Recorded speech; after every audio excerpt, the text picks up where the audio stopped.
سورۃ التحریم ہے اور آیت کا نمبر ہے 3۔ وَإِذْ أَسَرَّ النَّبِيُّ إِلَىٰ بَعْضِ أَزْوَاجِهِ حَدِيثًا، اور جب نبی مکرم صلی اللہ علیہ وآلہ وسلم نے اپنی ایک زوجہ محترمہ سے ایک رازدارانہ بات ارشاد فرمائی، پھر کیا ہوا؟ فَلَمَّا نَبَّأَتْ بِهِ، وہ بات کا ذکر دوسری زوجہ محترمہ سے کر بیٹھی۔ حضور شیخ الاسلام نے اس کا ترجمہ لکھا ہے کہ پھر جب وہ اس بات کا ذکر کر بیٹھی تو وَأَظْهَرَهُ اللَّهُ عَلَيْهِ، تو اللہ نے نبی صلی اللہ علیہ وآلہ وسلم پر اسے ظاہر فرما دیا۔ تو عرف بعدہ وعارض عن بعد، تو آقا علیہ الصلوۃ والسلام نے جب اس زوجہ محترمہ سے بات کہی تھی نا وہ راز والی، تو آدھی کہی تھی آدھی بچا لی تھی۔ یہاں اللہ وحدہ لا شریک نے یہ بھی ارشاد فرمایا ہے کہ نبی صلی اللہ علیہ وآلہ وسلم نے انہیں اس کا کچھ حصہ بتا دیا اور کچھ حصہ بتانے سے چشم پوشی فرمائی۔ پھر فلما نبأہا بہ، پھر حضور علیہ الصلوۃ والسلام نے پھر جب نبی صلی اللہ علیہ وآلہ وسلم نے اس کی خبر دے دی، آپ نے اپنی اس زوجہ محترمہ سے پوچھا کہ میں نے تو تمہیں کہا تھا، میں نے تو تجھ سے راز کی یہ بات کہی تھی، تو نے آگے کیوں کہہ دی؟ تو انہوں نے سب سے پہلے پتہ ہے کیا پوچھا؟ قالت من انبا کا ھذا، حضور آپ یہ بتائیے کہ آپ کو یہ کس نے بتا دیا ہے؟ قالا، محبوب آپ ان سے آپ فرما دیجئے نبأنی العلیم الخبیر، میرے اس رب نے بتایا ہے جو علیم بھی ہے خبیر بھی ہے۔ اللہ اکبر۔ اچھا، اب یہاں تک احباب کو بات کی سمجھ آ گئی کہ ازواج مطہرات کا ذکر ہے۔ حضور علیہ الصلوۃ والسلام کی ازواج مطہرات کا ذکر ہے۔ حضور نے اپنی زوجہ محترمہ سے کسی ایک زوجہ محترمہ سے کوئی راز کی بات کہی اور آدھی بات بتائی اور کہا کہ آگے کسی سے نہ کرنا۔ اب بشریت کا تقاضا ہے، اگر وہ بات نہ کرتی قرآن کیسے آتا، تجھے قرآن کیسے ملتا؟ خدا کے بندے، یہ وہ مسبب الاسباب خود اسباب پیدا فرما رہا ہے۔ اس کا مطلب یہ نہیں ہے کہ آپ ازواج مطہرات کو معاذ اللہ آپ انہیں تنقید کا نشانہ بنانا شروع کر دیں یا آپ انہیں متنازعہ بنا دیں، ایسی بات نہیں ہے۔ جو اصل ایشو ہے اس کی طرف آئیے۔ حضور علیہ الصلوۃ والسلام نے پھر چونکہ آدھی بات بتائی تھی تو آپ نے فرمایا میں نے تو تجھ سے کہا تھا کہ وہ بات کسی سے نہیں کہنی، تو نے پھر آگے کر دی۔ انہوں نے عرض کی حضور آپ کو کس نے بتائی ہے؟ فرمایا میرے رب نے بتایا ہے جو علیم بھی ہے خبیر بھی ہے۔ اب اس کے بعد اللہ وحدہ لا شریک کیا فرما رہا ہے؟ ان تتوبا الی اللہ، محبوب ان سے کہیے اگر تم دونوں اللہ کی بارگاہ میں توبہ کرو تو یہ تمہارے لیے بہتر ہے۔ فقد سغت قلوبکما، کیونکہ تم دونوں کے دل ایک ہی بات کی طرف جھک گئے تھے۔ واہ حضور شیخ الاسلام، آپ کے لفظوں کے چناؤ پہ قربان، اور میں قرآن پہ ہاتھ رکھ کے کہہ رہا ہوں، میں اپنے قائد سے عقیدت کی وجہ سے نہیں کہہ رہا، آپ تنقید کی اینک لگا کر بھی اگر آپ قرآن مجید عرفان القرآن کا آپ مطالعہ فرمائیں گے تو پورے قرآن مجید میں آپ کو ادب، احترام، شرم، لحاظ، حیا، یہ اقدار آپ کو یہ اسلوب ہے۔ اس کا عرفان القرآن کا تھیم یہ ہے کہ ذات وحدہ لا شریک سے لے کر عام نسبت تک جہاں بھی بات ہوئی ہے وہاں ادب احترام کے دائرے میں رہ کر بات کی گئی ہے۔ فرمایا ان تتوبا الی اللہ، اگر تم دونوں اللہ کی بارگاہ میں توبہ کرو تو یہ تمہارے لیے بہتر ہے۔ فقط سخت قلوبکما، کیونکہ تم دونوں کے دل ایک ہی بات کی طرف جھک گئے تھے۔ وَإِن تَظَاهَرَ عَلَيْهِ، اگر تم دونوں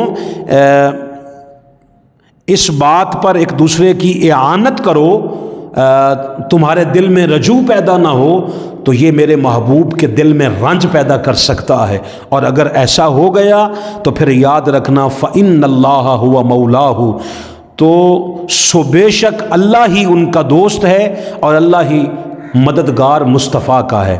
اور فرمایا وجبریل، پھر جبریل بھی مصطفیٰ کے ساتھ ہے، وصالح المؤمنین، اور فرمایا ہر صالح مومن بھی مصطفیٰ کے ساتھ ہے۔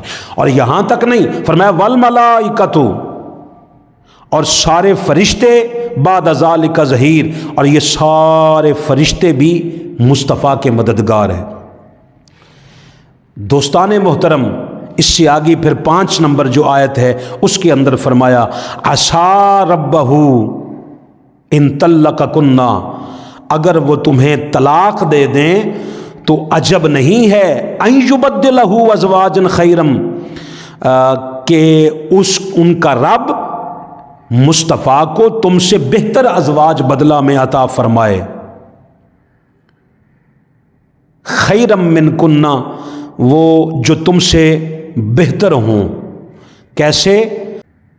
مسلمات، فرما بردار ہوں، مؤمنات، ایماندار ہوں، قانتات، اطاعت گزار ہوں، تائبات، توبہ شعار ہوں، عابدات، عبادت گزار ہوں، سائحات، روزہ دار ہوں، ثیبات، بعض شوہر دیدہ ہوں، و ابکارا، اور بعض کنواریاں ہوں۔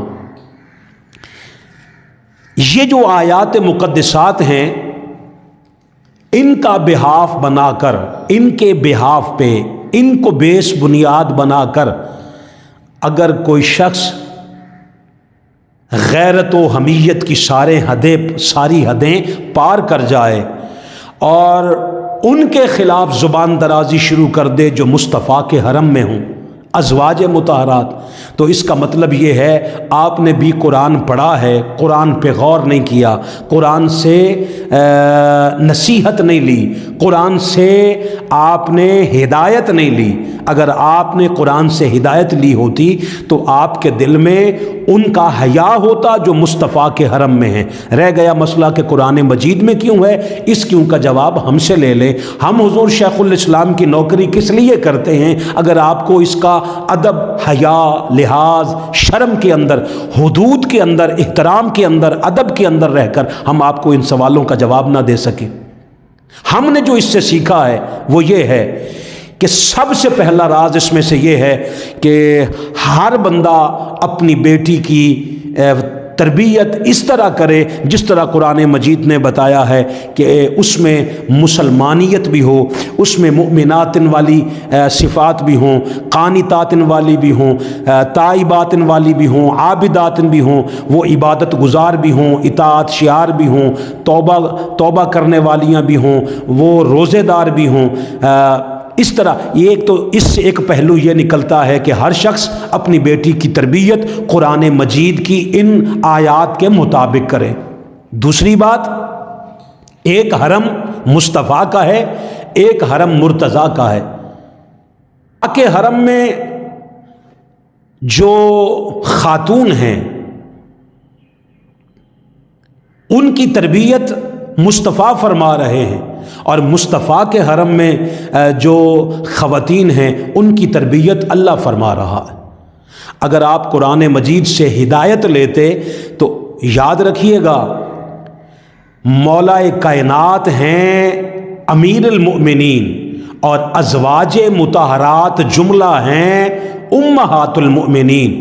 حضور کے حرم میں جو ہیں وہ مولا کائنات کی بھی ماں ہیں، لہٰذا خدا کا واسطہ مانو اور حضور کے حرم کے لیے اپنے دلوں میں حیا پیدا کرو، ادب پیدا کرو، عجز و انکساری لاؤ۔